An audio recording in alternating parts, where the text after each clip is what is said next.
செய்திகள். முதலில் தலைப்புச் செய்திகள். அதிகாரிகளுக்கு ஜனாதிபதியின் அதிரடி உத்தரவு.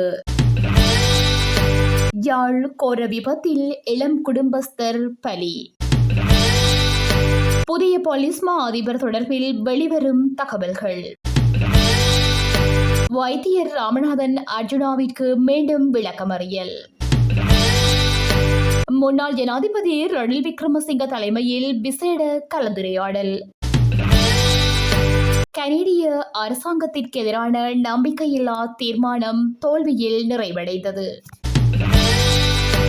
அரசு வாகனங்களை முறைகேடாக பயன்படுத்தியமை தொடர்பில் முறையான விசாரணைகளை மேற்கொள்ளுமாறு ஜனாதிபதி அனுரகுமார திசாநாயக்க சம்பந்தப்பட்ட தரப்பினருக்கு பணிப்புரை விடுத்துள்ளார். இதேவேளை ஜனாதிபதி செயலகத்திற்கு சொந்தமான பல வாகனங்கள் காலை நுழைவாயிலுக்கு அருகில் நிறுத்தப்பட்டுள்ளதை காண முடிகின்றது. ஜனாதிபதி செயலகத்தினூடாக பல்வேறு பணிகளுக்காக நியமிக்கப்பட்ட உத்தியோகஸ்தர்களுக்கு வழங்கப்பட்ட 97 அரசு வாகனங்கள் ஜனாதிபதி செயலகத்தில் கையளிக்கப்பட்டுள்ளதாக இன்றைய தினம் தெரியவந்துள்ளது. ஜனாதிபதி அலுவலகத்தை அடுத்துள்ள ஹாலி நுழைவாயிலுக்கு அருகில் நேற்று முன்தினம் முதல் குறித்த வாகனங்கள் இவ்வாறு நிறுத்தப்பட்டுள்ளன. புதிய ஜனாதிபதி ஆட்சிக்கு வந்த பின்னர் அந்த வாகனங்களை பயன்படுத்தியவர்கள் வாகனங்களை நிறுத்தியுள்ளதாக தேசிய மக்கள் சக்தியின் தேசிய செயற்குழு உறுப்பினர் வசந்த சமரசிங்க தெரிவித்துள்ளார். யாழில் மோட்டார் சைக்கிள் வேனுடன் மோதியதில் குடும்பஸ்தர் ஒருவர் புதன்கிழமை உயிரிழந்துள்ளார். முதலாம் வட்டாரம் பொங்குடுதீவு பகுதியைச் சேர்ந்த லட்சுமிகாந்தன் தனஞ்சயன் என்கின்ற 36 வயதினையுடைய குடும்பஸ்தரே உயிரிழந்துள்ளார். குறித்த சம்பவம் தொடர்பில் மேலும் தெரிய வருகையில், இவர் கடந்த 15ஆம் திகதி யாழ்ப்பாணம் பண்ணை வீதியால் சென்று கொண்டிருந்த போது வீதியால் சென்ற வேன் மீது இவரது மோட்டார் சைக்கிள் கைப்பிடி தட்டுப்பட்டது. இந்நிலையில் இவர் கீழே மயங்கி விழுந்துள்ளார். அங்கிருந்தவர்கள் அவரை மீட்டு உடனடியாக யாழ் போதனா வைத்தியசாலையில் அனுமதித்தனர். இருப்பினும் சிகிச்சை பலனின்றி அவர் புதன்கிழமை 10 மணியளவில் உயிரிழந்துள்ளார்.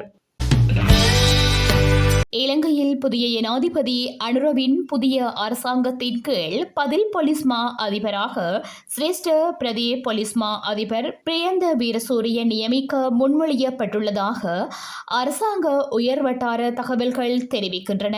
36 வருடங்களாக போலீஸ் திணைக்களத்தில் தொடர்ந்து சேவையாற்றிய பிரியந்த வீரசூரிய போலீஸ் கான்ஸ்டபிள் பதவியிலிருந்து சிரேஷ்ட பிரதி போலீஸ் மா அதிபர் வரை பல்வேறு மட்டங்களில் சேவையாற்றியுள்ளார். கடந்த சில மாதங்களுக்கு முன்னர் வைத்தியர் அர்ஜுனாவுக்கு எதிராக சாவகச்சேரி போலீசாரால் முன்வைக்கப்பட்ட குற்றச்சாட்டுகளின் அடிப்படையில் அவர் கைது செய்யப்பட்டு நிபந்தனைகளின் அடிப்படையில் பிணையில் விடுவிக்கப்பட்டார். இந்நிலையில் அவரது வழக்கானது இன்றைய தினம் சாவகச்சேரி நீதிமன்றத்தில் எடுத்துக் கொள்ளப்பட்டது. இதன்போது சட்ட வைத்திய அதிகாரிக்கு எதிரான குற்றச்சாட்டுகளுக்கு ஆதாரங்கள் சமர்ப்பிக்காமை, பிணையின் நிபந்தனைகளை மீறியமை உள்ளிட்ட குற்றச்சாட்டுகளின் கீழ் அவரை 14 நாட்கள் விளக்கமறியலில் வைக்குமாறு நீதவான் உத்தரவிட்டுள்ளார். இம்முறை பாராளுமன்ற தேர்தலில் முன்னாள் ஜனாதிபதி ரணில் விக்ரமசிங்கவுக்கு ஆதரவளித்த அனைத்து அரசியல் கட்சிகளும் மற்றும் குழுக்களும் அரசியல் கூட்டணியின் கீழ் போட்டியிட உள்ளதாக தெரிவிக்கப்படுகிறது.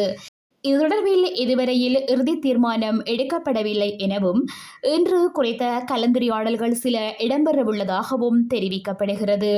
ஐக்கிய தேசிய கட்சியின் பிரதிநிதிகளுக்கும் முன்னாள் ஜனாதிபதி ரணில் விக்ரமசிங்கவிற்கும் இடையில் இது தொடர்பில் இன்று காலை விசேட கலந்துரையாடல் ஒன்று இடம்பெறவுள்ளது.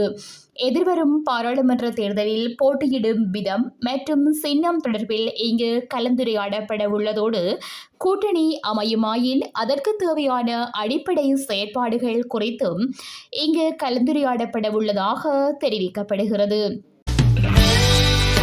கனடாவின் லிபரல் அரசாங்கத்திற்கு எதிராக சமர்ப்பிக்கப்பட்ட நம்பிக்கையில்லா தீர்மானம் தோல்வியடைந்துள்ளது. சிறுபான்மை அரசாங்கமான லிபரல் அரசாங்கத்திற்கு எதிராக பியே ஃபொலியேவின் தலைமையிலான கன்சர்வேட்டிவ் கட்சி நம்பிக்கையில்லா தீர்மானம் ஒன்றை நாடாளுமன்றத்தில் சமர்ப்பித்தது. எனினும் இந்த நம்பிக்கையில்லா தீர்மானம் தோற்கடிக்கப்பட்டுள்ளது. இத்துடன் செய்திகள் நிறைவடைகின்றன. மேலதிக செய்திகளை www.todayjefna.com என்ற இணையதளத்தில் பார்வையிடலாம்.